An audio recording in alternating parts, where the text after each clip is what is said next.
ఎవరింట్లో ఉన్నారు అనే ప్రశ్నకు సమాధానాలు గమనిస్తే రెండు విధాలుగా ఉంటున్నాయి. ఒక బదులు మా సొంత ఇంట్లో ఉంటున్నాం అంటారు. కొంతమంది అద్దె ఇల్లు అని అంటారు. కొంతమంది నేను ట్రావెల్లో ఉన్నాను, ఆ ఇంట్లో ఈ ఇంట్లో ఉన్నానని అంటారు. ఇప్పుడు ప్రశ్న ఏంటంటే, దేవుని ఇల్లు, ఆ ఇంట్లో దేవుడు ఉన్నాడా అనే ప్రశ్నకు బదులు ఏమై ఉంటుంది అని అడిగారంటే నేను చెప్పడం లేదు గాని ఆ ప్రశ్నకు మీరే బదులు చెప్పుకుంటారు. పలు ప్రశ్నలున్నాయి. బ్రదర్ ఎండి జగన్ వచ్చి ఉన్నారు. స్వాగతం. ఆ, ప్రశ్న ఇలా ప్రశ్నించే విధానం ఏమిటంటే, ఎవరిని తప్పు చెప్పడానికో లేదా తప్పుగా అంచనా వేయడానికో ప్రశ్నించడం లేదు. అందరూ ఒక ఇంట్లో ఉంటున్నారు. అయితే ఈ అంశం దేవుని ఇల్లు. అయితే ఒక ఇంట్లో దేవుడున్నాడు, ఆ ప్రెజెన్స్ ఉందని చెప్తేనే ఒక ఫౌండేషన్, ఇల్లు కట్టడానికి ముందు ఒక ఫౌండేషన్ ఉంటుంది. ఈరోజు ఈ విషయమే మనం మాట్లాడబోతున్నాం. పలు ప్రశ్నలున్నాయి. ఈ ఫౌండేషన్ కరెక్ట్గా ఉంటే ఇల్లు కరెక్ట్గా ఉంటుంది. అయితే ఎలా ఈ ఫౌండేషన్ని కరెక్ట్గా అమర్చుకోవాలి? ఇప్పుడు మనము ఆరంభము నుండే జీవితం అనేది ఆరంభిస్తున్నాం కదా. అవును. ఫ్యామిలీ. ఇప్పుడు సాధారణంగా వేరుగా ఉండే స్త్రీకి పురుషునికి పెండ్లి చేస్తుంటాం. ఈ ఫ్యామిలీగా ఆరంభిస్తున్నప్పుడే మనమొచ్చి గాడ్తోనే స్టార్ట్ చేసేయాలి. నేను చర్చిలో స్టార్ట్ చేస్తున్నా. మన మట్టుకైతే ఒక చర్చిలో స్టార్ట్ చేస్తాం. పెండ్లి చర్చిలో చేస్తుంటాం. ఇప్పుడు అది కూడా లేదు. ఇప్పుడు చర్చిలో కూడా చేయడం లేదు అందరూ. ఆ కాలము చాలా మోడర్నైజ్డ్ అయిపోయింది. సో ఇప్పుడు చర్చ్లో స్టార్ట్ చేసేవాళ్ళం ముందు. తర్వాత సేవకులందరూ స్టార్ట్ చేసేవాళ్ళు. వీటన్నిటిని మనం ఏమనుకుంటున్నామంటే మనము ఒక స్పిరిచువల్గా స్టార్ట్ చేస్తున్నాం అనేది. బట్ రిలీజియస్గా స్టార్ట్ చేస్తున్నాం, స్పిరిచువల్ కాదు. స్పిరిచువల్గా స్టార్ట్ చేయడం అంటే ఏంటంటే, ఇప్పుడు ఈ స్త్రీ పురుషుని పెళ్లి చేస్తున్నాం కదా, వీరిద్దరూ గాడ్స్ విల్లుతో చేరుతున్నారా అనేటువంటిది ఫస్ట్. అంటే ఒకే చర్చో లేక ఒకే డినామినేషనో లేక ఒకే డాక్టరీన్లో ఉన్నారనేది ముఖ్యం కాదు, గాడ్స్ విల్లులో ఉన్నారా అనేదే ముఖ్యం. అవునా? అదెంతో ఇంపార్టెంట్. మీరు గమనించి చూస్తే నట్టు బోల్ట్ ఉంటుంది, సరేనా? ఈ నట్టు బోల్టును చాలా బోల్ట్లు నట్లు ఉన్నాయి, బట్ ఈ రెండిటికి ఒకే సైజు ఉంటాయి. అవును. ఇందులో 1 mm తగ్గినా ఈ బోల్ట్ ఆ నట్లోకి ఎక్కదు, ఫిట్ అవ్వదు. అయితే చూడటానికి అన్నీ ఒకేలాగుంటాయి. అవును. అదేలాగున్నా క్రిస్టియన్స్గా ఉన్నాగాని, మీరు ఒకే డినామినేషన్ ఒకే డాక్ట్రిన్లో ఉన్నాగాని, వీళ్ళిద్దరికీ గాడ్స్ విల్ ఉందనేది చూడాలి.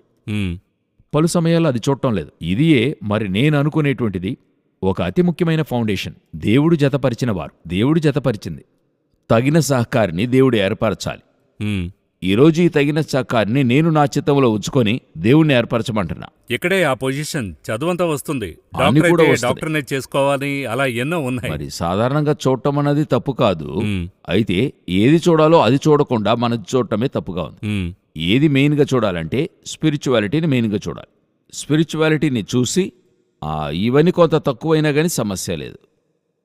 అంటే నా స్నేహితునికి ఆయనొచ్చి ఆరంభించేప్పుడు ఆయనకి జీతము 800. అయితే ఎంతో స్పిరిచువల్ పర్సన్. నన్ను అడిగితే మా పరిధిలో నేను ధైర్యంగా చెప్తాను అతను ఒక నీతిమంతుడని. తర్వాత ఒక 1500 జీతం. అయితే ఆ కేటగిరీలో అలా కొనసాగుతున్నప్పుడు అతనికి ఎవరైనా పిల్లనిస్తారంటే ఎంతమంది పిల్లనిస్తారు అతనికి? అవునా? అది ఎలాగండి? ఒక 1500 సంపాదించే అతనికి మా పిల్లనిచ్చేది? అతని స్పిరిచువాలిటీ చూడలా. అది అట్లే ఒక 30,000 40,000 జీతంగా మారినప్పుడే వీళ్ళకి ఆ స్పిరిచువాలిటీలో ఒక వాల్యూ చూస్తున్నారు. కానీ అదే సమయంలో అప్పుడు ముందులో ఆ అమ్మాయిని ఇస్తున్నప్పుడు వారు మొదట్లో మెయిన్గా క్యారెక్టరే చూసేవారు. తర్వాతే సరే పర్వాలేదు, ముందు వరకైనా పర్వాలేదు, కొందరైతే పిల్లోడు మంచివాడుగా ఉన్నాడు, మనమే కొంత చెయ్యూతనిచ్చి అబ్బాయిని ముందుకు తేవచ్చు అంటారు. అంతేనా? అవును. కొన్నిసార్లు చెప్తారు అమ్మాయి కొంత కష్టమైన ఇల్లు, ఏం చేయలేము, లేదండి అమ్మాయి చాలా మంచిది, మేము చేసుకుంటామని చెప్తారు. ఇప్పుడు అటువంటి ఇది లేదు. సో ఇప్పుడు స్పిరిచువాలిటీ అన్నది చాలా వెనక్కి వెళ్ళిపోయింది. అప్పుడు బేసే అక్కడ లేదు, ఇప్పుడు ఆ బేసే లేదు. మీరు ఎంతైనా స్పిరిచువాలిటీ గురించి మాట్లాడండి, ఎంత స్పిరిచువల్ చర్చ్, నెంబర్ 1 చర్చ్ చెప్పేవారు వచ్చి రికమెండ్ చేసేది ఒక నెంబర్ 1 సేవకునిగా ఉండనివ్వండి. అది ఎవరనేది వారు మొదటిగా స్టేటస్ ఎదురు చూస్తున్నారు. ఈరోజు అదే ప్రాముఖ్యం. సో బేస్ వచ్చి క్రైస్ట్గా ఉండాలి, స్పిరిచువాలిటీగా ఉండాలి. ఇప్పుడు నేను చెప్తాను, మనం పెళ్లికిచ్చేటువంటి అబ్బాయో అమ్మాయో వారి జీతం, కొంత అందమో అన్నీ కొంత తక్కువైనా పర్వాలేదు, బట్ గాడ్ ఉన్నాడా అక్కడ? మీరు చక్కటి ఒక అమ్మాయినో అబ్బాయినో బాగా సంపాదించేవాడిని పెళ్లి చేసుకుని 6 నెలల్లో డైవర్స్ అయ్యి మిగతా 7 సంవత్సరాలు కోర్టు అని తిరుగుతున్నారు. తర్వాత ఆ పైన మరొకటి చూస్తూ ఉన్నారు. కొంత అందము డబ్బు తక్కువ అయితే బాగుంచుకుంటాడు, మంచి అమ్మాయి ఇల్లు చూసుకుంటుంది, లైఫ్ లాంగ్ సమస్యలు వచ్చినా గానీ ఇద్దరు అడ్జస్ట్ అయ్యి 20 సంవత్సరాలు గడిపేస్తారు. సరేనా? ఇప్పుడు ఏది ముఖ్యమన్నదే చూస్తున్నా. అదే మరి బిగినింగ్లోనే ప్రశ్నించాను. దేవుని ఇల్లు అంటే ఆ ఫౌండేషన్ కరెక్ట్గా ఉంటే ఇల్లు నిర్మాణం కరెక్ట్గా ఆ ఉంటుంది. తర్వాత దాని మీద ఎంతైనా కట్టచ్చే. అవును. బేస్ మీద స్ట్రాంగ్ గా వేస్తే అవును. ఆ తర్వాత ఎంతైనా కట్టచ్చు. అవును. ఒక తల్లి పెళ్లి చేసుకుని వచ్చేప్పుడు మిడిల్ క్లాసే, అయితే బాగున్న ఫ్యామిలీయే మిడిల్ క్లాస్లో. పెళ్లి చేసుకొచ్చిన తర్వాత మరి మరి చేసుకున్న ఆయన బిజినెస్ డౌన్ అయింది. అయితే ఆ తల్లి కూడా ఉండి ఆ కష్టంలో ఆ బిజినెస్ని గట్టిగా పట్టుకున్నారు. హ్మ్. భర్త పడిపోతున్న సమయంలో పర్వాలేదండి మనం చేయొచ్చు, మీరు నమ్ముతారు లేదో అతను ఎంతో మరి చక్కగా బిజినెస్ చేస్తున్నటువంటి వ్యక్తే రోడ్లో ఒక ఇడ్లీ కొట్టు పెట్టే స్థాయికి వచ్చాడు. హ్మ్. ఈమె చెప్తుంది, నేను వండిస్తాను మీరు చేయండి. హ్మ్. మంచి స్టాండర్డ్లో ఉన్నవారు, కారుండేది వాళ్ళకి. ఈ స్థాయికి దిగిపోయారా అంటే దిగిపోయారు. హ్మ్. తిరిగి అదే స్థాయికి ఎదిగిపోయారు. హ్మ్. అటువంటి అదే కదా ఇప్పుడు ఇంపార్టెంట్. కాంబినేషన్. ఆ కాంబినేషన్ ఎంత ఇంపార్టెంట్ కదా. హ్మ్. ఈరోజు మీరు ఒక స్టాండర్డ్ దిగిన వెంటనే భర్తకి కొంత జీతం తక్కువైతేనే నువ్వు నాకంటే తక్కువ అనే థాట్ వస్తుంది కదా. హ్మ్. ఈరోజు భార్యకి ఏదో ఒక ఇదైన తర్వాత నువ్వేంటి అనే థాట్ వస్తుంది కదా. లేదు లేదు, ఇక్కడ మరొకటి ఉంది, అదే చాలా ఇంపార్టెంట్గా చూడబడుతుంది. అదే దేవుని ఇల్లు. అదే దేవుని ఇల్లు. ప్రత్యేకించి రిబ్కా దగ్గర ఒక గుణాన్ని చూడండి, నేను చెప్తాను, మీరెంతో ఆశ్చర్యపడతారు. ఈ గుణాన్ని ఈ రోజున్న ఇండ్లలో భార్యాభర్తలు, ఇక్కడ రిబ్కాని తీసుకున్నా గానీ భార్యాభర్తలిద్దరూ అవును. 26th చాప్టర్లో చూడండి ఒక విషయం ఉంది. 26th చాప్టర్లో రిబ్కాన్ గురించి ఇస్సాకుతో చెప్తున్నాడు 2-3 వచనాల్లో. అక్కడ యెహోవా అతనికి ప్రత్యక్షమై, నీవు ఐగుప్తులోనికి వెళ్ళక నేను నీతో చెప్పు దేశమందు నివసించుము, ఈ దేశమందు పరవాసివై ఉండుము, నేను నీకు తోడై ఉండి నిన్ను ఆశీర్వదించేది. అవును. చదవడానికి సాధారణంగా ఉంది. మొదటి వాక్యాన్ని చదివి చూడండి. 26:1 ఏం చెప్తుంది? అబ్రహాము దినములలో వచ్చిన మొదటి కరువు గాక మరి ఒక కరువు ఆ దేశములో వచ్చెను. హ్మ్. ఇప్పుడు దేశములో ఏముంది? కరువు. కరువు. అబ్రహాము దినములలో వచ్చిన కరువుగాక మరొక కరువు వచ్చింది, గొప్ప కరువు దేశమంతటికి వచ్చింది. ఇప్పుడు అబ్రహాము దినములలో అటువంటి ఒక కరువు వచ్చినప్పుడు ఎక్కడికి వెళ్ళాడు? ఐగుప్తునకే వెళ్ళిపోయాడు. హ్మ్. అక్కడికెళ్ళి హాగరును తెచ్చుకున్నాడు. జరిగిన సంభవం ఆ షార్ట్ గ్యాప్లో. గ్యాప్లో. అయితే ఇక్కడ ఇస్సాకును చూసి దేవుడు చెప్తున్నాడు, నువ్వు వెళ్ళొద్దు, ఇక్కడే ఉండు. ఈ ఒక్క క్యారెక్టర్ చూస్తే ఐసక్ ఉంటాడు. ఈరోజుండే రిబ్కాలుంటారా? ఆ ఫ్యామిన్లో, ఆ ఫెమైన్లో ఉండగలుగుతారా? ఆ కరువైన సిచ్యువేషన్లో. అవును. దీన్నే మీరిప్పుడు తీసుకోండి. నయోమి ఉంది, హ్మ్. రూతు అతని గురించి చదువుతాం కదా. ఆమె విషయాన్ని మీరు విన్నట్టయితే ఇక్కడ యెరూషలేములో ఒక సమస్య వస్తే వారు మోయాబునకు వెళ్ళారు. హ్మ్. సరేనా? ఇప్పుడు ఇశ్రాయేలులో దేవుడు తన జనులను దర్శించి ఆహారం ఇస్తున్నాడని విన్న తర్వాత మోయాబును వదిలి ఇక్కడికి వచ్చేస్తారు. హ్మ్. ఇటువంటి క్యారెక్టరే జనరల్గా ఉంటుంది. నార్మలీ ఒక సర్వేలకు తగిన స్థలానికే వెళతాం కదా. అవును. అది ఈ కాలఘట్టంలో విదేశాల్లో సెటిల్ అవడం అనేది చాలా ప్రాముఖ్యంగా గౌరవమైందిగా చూడబడుతుంది. అవునా? హ్మ్. అలాగుంటున్నప్పుడు ఇలాంటి గొప్ప కరువు ఇస్సాకుతో దేవుడు చెప్తున్నాడు, నువ్వు ఇక్కడ ఉండిపో అని చెప్తున్నాడు. ఉండమని మాత్రం చెప్పలేదు. మరొక మాట ఏం చెప్తున్నాడు? 12వ వచనాన్ని మీరు చదివి చూడండి. ఇస్సాకు ఆ దేశమందున్నవాడే విత్తనం వేశాడని ఉంటది. అవును. అవునా? కరువున్న ఊరులో, వర్షము కురవని ఊరులో, విత్తనం. కరువు ప్రాంతంలో ఎవరన్నా సాగుబడి చేస్తారా? హ్మ్. ఈరోజు ఒక బిజినెస్ ఫెయిల్యూర్ అవుతుంది, లేక అక్కడ ఏం జరగలేదు. దేవుడు చెప్తున్నాడు, ఇక్కడే ఉండు, ఈ బిజినెస్ స్టార్ట్ చెయ్యి. అలా స్టార్ట్ చేస్తే భార్య ఒప్పుకుంటుందా? ఈరోజు అవుతుందా? మార్కెట్ సినారియో వేరేలా ఉంది. మార్కెట్ సినారియో వేరేలాగా ఉంది, ఆపోజిట్గా ఉంది, ఫెయిల్యూర్గా ఉంది. అంటే టోటల్గా ఇప్పుడు ఉదాహరణ చెప్తున్నా, ఐటీ రావడానికి ముందుగా చూసినట్లయితే ఒక ఫ్యాక్టరీ రెవల్యూషన్ అని చెప్తారు. అంటే మెషిన్సే భయంకరంగా ఉండేవి.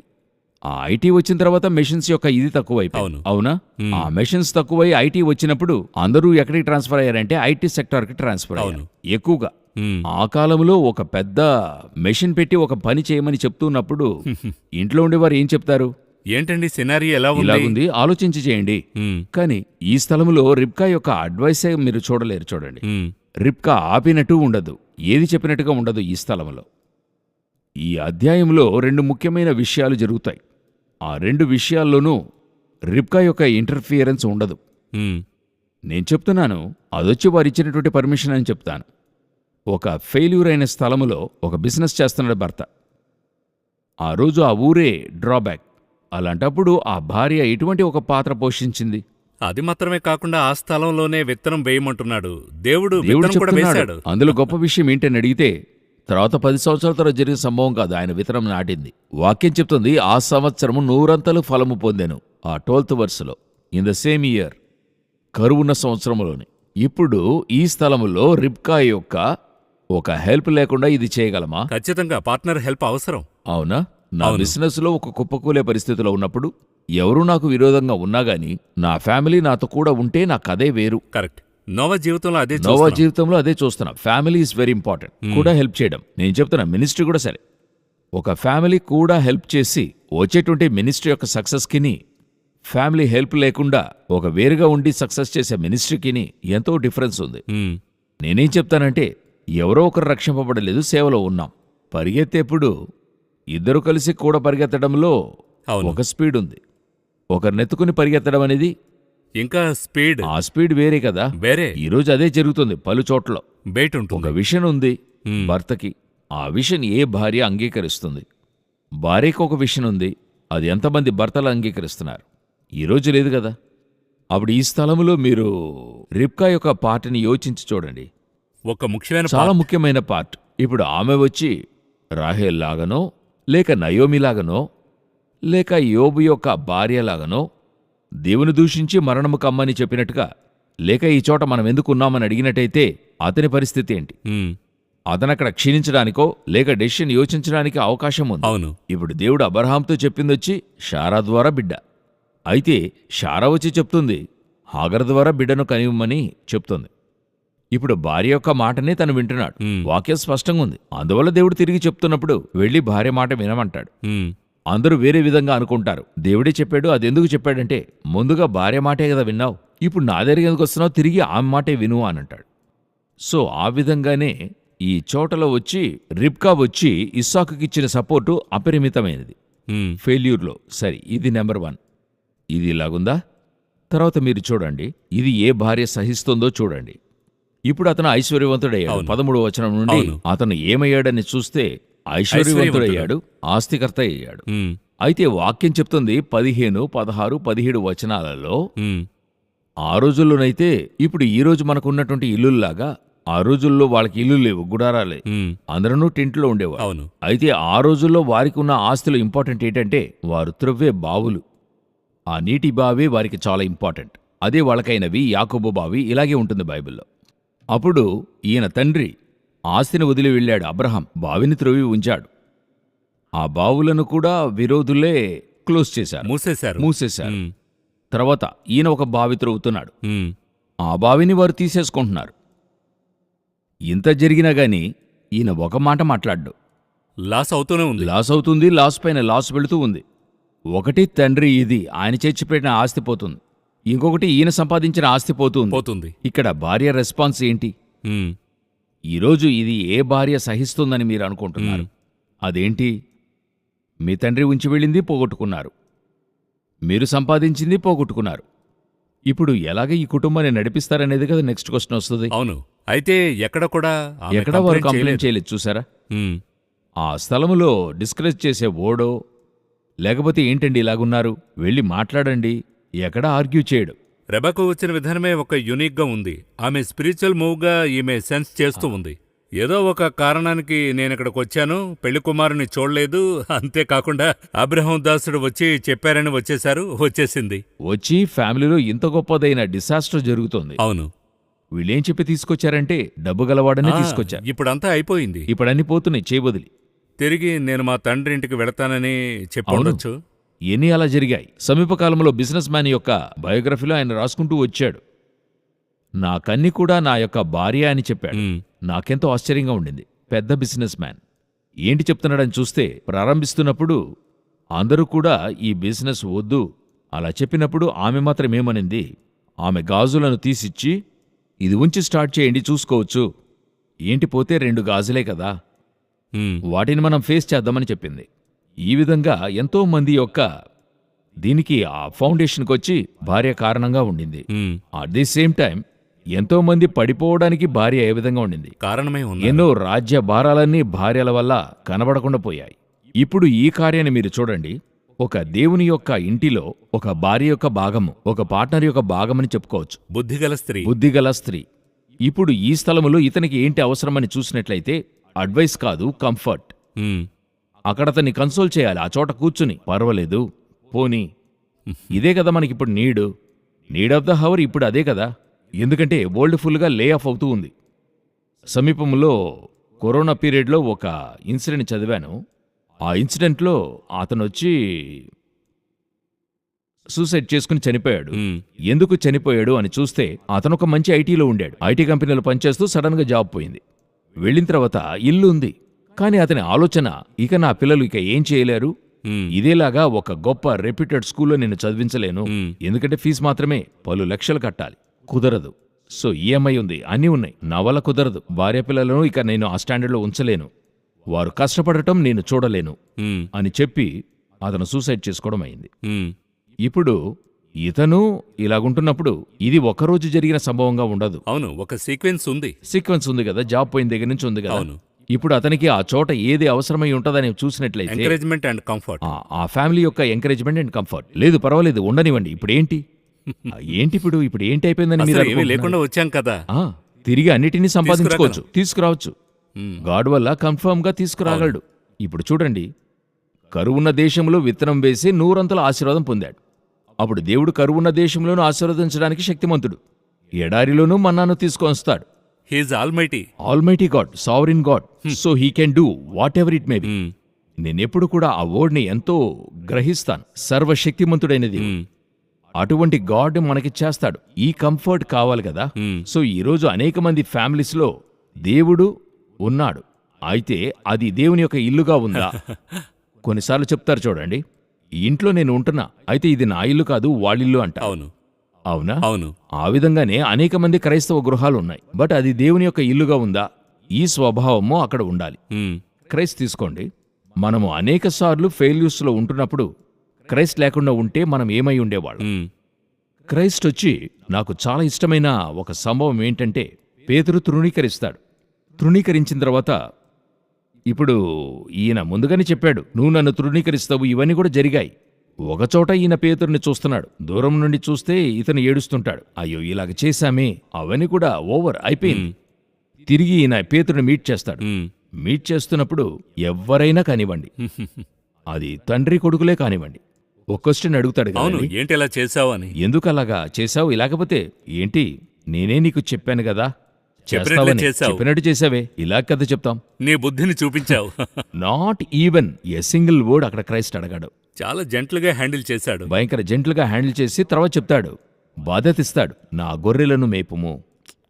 న్యాయం గీయించాలి, ఆ అవును. బాధ్యత నుండి తీసే. అవును, అవునా? పనిష్మెంట్ ఇవ్వాలి. నా గొర్రెలను మేపుము, నేనే మంచి కాపరి అన్నవాడు, నా పోస్టింగ్ నేను నీకు ఇస్తున్నా. ఇదియే పేతురును యేసులాగా మరణింపజేసింది. ఉమ్, క్రీస్తు కొరకు తలక్రిందుల సిలువ వేయబడ్డాడని మనము ఆ హిస్టరీలో చదివామే. ఇటువంటి ఒకరికి భయపడి, ఒక స్త్రీకి భయపడి, ఒక స్త్రీ చెప్తుంది, నువ్వు ఆ గలిలయలో ఒకడివి అన్నప్పుడు భయపడి క్రైస్తుని తృణీకరించిన వాడు క్రైస్తు కొరకు తలక్రిందులుగా చావడానికి ఒక ధైర్యం వచ్చిందంటే ఒక రీజన్ వచ్చి లవ్ ఆఫ్ గాడ్. ఈ యొక్క దేవుని యొక్క ప్రేమ, ఈ యొక్క ప్రేమే ఎదురు చూడబడుతుంది ఇంటిలో సహకారితో. ఎందుకంటే పరిశుద్ధాత్మ పేరు కంఫర్టర్, ఉమ్, పరిశుద్ధాత్మకు పేరు హెల్పర్, హెల్పర్, భార్యకు పేరు హెల్పర్, హెల్పర్, కంఫర్ట్ చేసేవారు. ఉమ్, కొన్నిసార్లు సిచ్యువేషన్స్ వస్తున్నప్పుడు అది కొన్నిసార్లు నిజమై ఉంటుంది. మన యొక్క ఫెయిల్యూర్కి మనమే కారణము, వేరే ఎవరు కాదు. మనం కొంచెం ప్లాన్ చేయకుండా చేసుంటాం. కొన్నిసార్లు వారు చెప్పి ఉంటారు, చెప్పకుండా కూడా చేసుంటాం. ఇప్పుడు యేసుక్రీస్తు చెప్పాడు తృణీకరించబోతావని చెప్పి, ఆయన చెప్పినట్టుగా అది జరుగుతోంది. అదేవిధంగా ఇంట్లో వైఫ్ అడ్వైస్ చేస్తుంటారు, చూడండి ఇలాగంతా చేస్తే మీకు సరిరాదు, ఉమ్, మనం మీరి చేసుంటాము, ఫెయిల్యూర్ వచ్చి ఉంటుంది. సో ఇన్ని జరిగిన తర్వాత ఆ ఫెయిల్యూర్లో వారు కూడా నుంచుంటున్నారా? ఉమ్, అది నాకెంతో ఒక క్వశ్చన్ అది. ఉమ్, అదే రెబకా యొక్క స్పెషాలిటీ, యూనిక్నెస్. ఉమ్, ఆ చోట చూడండి, ఒకటి కరువు, ఆ చోట బిజినెస్ చేయడం అవ్వదు, అతను చేస్తున్నాడు, ఆమె అడ్డుకోలేదు. 2, బిజినెస్ సక్సెస్ అయ్యింది, కానీ ఇప్పుడు శత్రువులు తీసుకెళ్తున్నారు, అంత కూడా మొత్తము తీసుకెళ్తున్నారు. ఇటువంటి ఒక సిచ్యువేషన్లోనే యోబు యొక్క భార్య రాంగా మాట్లాడింది. అలాగుంటున్నప్పుడు ఈ సిచ్యువేషన్లో కూడా ఈమె కూడా ఉండి ఉమ్, ఆ ఐసక్ కుటుంబాన్ని ఎంతగా తీసుకొచ్చిందో చూడండి. ఉమ్. ఇదే ఈరోజు ప్రతి కుటుంబంలో ఉండాల్సినటువంటి ఒక ఇంపార్టెంట్ అయిన విషయం. ఉందా ఇదే- అనేటువంటిది చూడాలి. దీనినే మనం దేవుని ఇల్లని మాట్లాడుకుంటున్నాం. అవును, ఇదే దేవుని యొక్క ఇల్లు. అంటే ఆ క్యారెక్టరైజేషన్, ఒకే అప్స్ ఉండేటువంటిది ఫ్యామిలీ కాదు కదా. Ups and downs. Ups and downs అనేవి ఉంటాయి కదా. అప్పుడు ఆ అప్స్ అండ్ డౌన్స్ వచ్చినప్పుడు ఫ్యామిలీ కూడా నుంచోవాలి కదా. లేకుండా ఉన్నప్పుడు ఒక సేవకుని యొక్క ఫ్యామిలీలో జరిగిన సంభవం, ఈ సేవకునికి అగెన్స్ట్గా అందరూ లేచి అనేక కార్యాలు చెప్పి ఆ సేవకుని యొక్క సేవను క్లోజ్ చేయాలి. వారి ప్లాన్ అదే, సేవను క్లోజ్ చేయాలనే ప్లాను. అప్పుడు ఇలాగా అందరూ కూడా ఏదో చేస్తున్నారు. ఆ సేవకుడు ఆ సమయములో ఆ సేవలో నుండి తొలగక నుంచుని చివరి వరకు ఆ సేవను చేయడానికి కారణం ఆయన ఫ్యామిలీ. ఉమ్. అందరూ అగెన్స్ట్ అయ్యారు. అయితే ఆ సేవకుని యొక్క పిల్లలు వచ్చి చెప్పారు, నో వరీస్, ఎవరు ఏమైనా చెప్పని మేమున్నాం, మేము నమ్ముతున్నాం, మాకు తెలుసు మా నాన్న గురించి, మాకు తెలుసు ఆయన చేసే మినిస్ట్రీ గురించి, we will stand with you. అలా చెప్పి ఆ సేవలో నుంచోవడం వల్ల ఆ సేవ తిరిగొచ్చి పాత స్థితి కంటే 2 రెట్లు గొప్ప అయింది. కాని ఈరోజు ఎన్ని కుటుంబాలు అలా నుంచుంటున్నాయి? అదే కదా ఇక్కడ ప్రశ్న. సో ఆ డిఫికల్టీస్ లో ఎలా హ్యాండిల్ చేస్తున్నాం అనేదే ఆ ఫౌండేషన్. అవును, ఆ డిఫికల్టీలో గుచ్చి చూపించకుండా, ఆ యొక్క ప్రాబ్లంలోనైతే నువ్విక లేవు అంతే అని చెప్పకుండా ఇది భార్యకి వర్తిస్తుంది. Both sides. అవును, కొన్ని సమయాల్లో అయితే భార్య వచ్చి ఎంతో, నాకు తెలిసిన ఒక ఫ్రెండ్ యొక్క ఫ్యామిలీలో జరిగింది. ఆ కుటుంబాన్ని వారు ఎంతో చక్కగా నడిపించుకొచ్చారు. సడన్ గా చూస్తే వారు ఒక వ్యాధికి గురి అయ్యారు. అలాగున్నప్పుడు ఫ్యామిలీ మంచి స్థితిలో ఉంది, వారు వ్యాధి పాలయ్యారు. ఇప్పుడు పిల్లలు పెద్ద అయిపోయారు. వారిని ఆమె అలా పెంచి పెద్ద చేసింది. వాళ్ళకి ఈమె పడిన కష్టాలు అంతగా తెలియదు. అయితే అలా పెంచి పెద్దయిన తర్వాత పిల్లలు నిర్లక్ష్యం చేస్తున్నారు ఆ తల్లిని. ఏంటి కారణమని చూసినట్లయితే పిల్లలకి ఆమె పడిన ఆ కష్టాలు తెలీదు. చివరి వరకు భర్త కూడా ఉండాడు, చెప్పాడు, లేదు అమ్మ ఆ కాలంలో ఇంత కష్టపడింది, ఇంత చేసింది, ఆమె వల్లే మనం ఈ స్థితికి వచ్చాము.